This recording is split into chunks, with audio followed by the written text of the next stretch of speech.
कि किसानों को उपलब्ध नहीं हो रहा है, भरपूर मात्रा में खाद हो रहा है, किंतु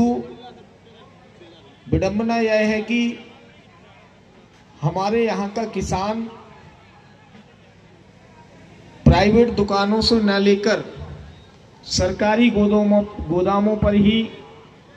भीड़ का हिस्सा बन के खड़ा रहता है, जबकि सरकार में कार्यरत हमारे सभी शासकीय कर्मचारी और हम आपकी सेवा के लिए ही हैं। जो भी प्राइवेट दुकानदार पर्याप्त मात्रा में आपके गांवों में ही गोदाम बना के रखे हैं, आप अगर उनसे भी खाद लेते हैं या बीज लेते हैं, जो भी सरकारी रेट है अगर उससे ज़्यादा दामों में वह दे रहे हैं, तो आप उनकी कंप्लेंट लिखित रूप में हमसे करेंगे तो उन पर कार्रवाई होगी और आपको उसी व्यापारी को खाद भी उचित दाम में ही उपलब्ध कराना होगा। ऐसा कईयों बार पूर्व में मेरे द्वारा किया भी गया है कि किसानों को खाद है, बीज है या कोई अन्य चीज है, वो सरकारी दाम।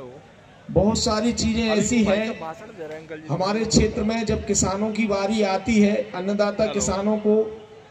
2 फसलों बावजूद भी उनकी आपूर्ति सही ढंग से हम किसानों तक नहीं पहुंचा पाते हैं, और न पहुंचने का कारण रहता है हमारे बीच के अपने ही कुछ लोग। तो समस्या हम ही पैदा करते हैं और सरकार को हम कोसते रहते हैं। क्या किसी सरकारी कर्मचारी ने आपसे कहा है कि आप महंगे दामों में कोई भी चीज लो? तो भीड़ का हिस्सा बनना है तो बनो। बकाया आजकल सोशल मीडिया का जमाना है, रोजाना सोशल मीडिया पर ये डाला जाता है कि इतने टन खाद प्राइवेट व्यापारी को उपलब्ध कराया गया है सरकार की तरफ, सरकारी रैक से। जब सरकार की तरफ से सरकारी रैक से कराया है तो गोदाम को भी वहीं से गया है सरकारी पे, वहीं से प्राइवेट वाले को गया है, तो प्राइवेट वाला आपको महंगा कैसे दे सकता है? तो सभी लोग अगर अपने अपने हक अधिकार लेना प्रारंभ करेंगे, जागरूक होंगे अपने कर्तव्य के प्रति, अब एक दूसरे की बाठेर में बैठे रहेंगे कि भैया वो ही तो हम करेंगे अन्यथा नहीं करेंगे। आपको कहीं कोई भी बात हो रही है, आप मोबाइल में उसकी रिकॉर्डिंग कर लीजिए, या आप अपना शपथ पत्र बना के दीजिए कि हाँ ये आदमी, ये व्यापारी हमें इस तरीके से परेशान कर रहा है। हालांकि खबर तो हमें आती है, परंतु कोई आदमी स्पष्टीकरण से नहीं कहता कि हमें इस व्यापारी से शिकायत है।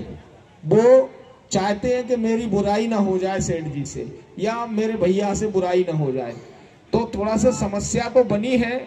लेकिन आने वाले कुछ दिनों में धीरे धीरे जब आपकी मांगें बढ़ती जा रही हैं तो सुधार भी उसी हिसाब से होते जा रहे हैं, समस्याओं के समाधान भी होते चले जाएंगे। और बहुत अच्छा है, खाद की बात तो मैंने इसलिए कर दी कि भाई साहब ने यहाँ उदाहरण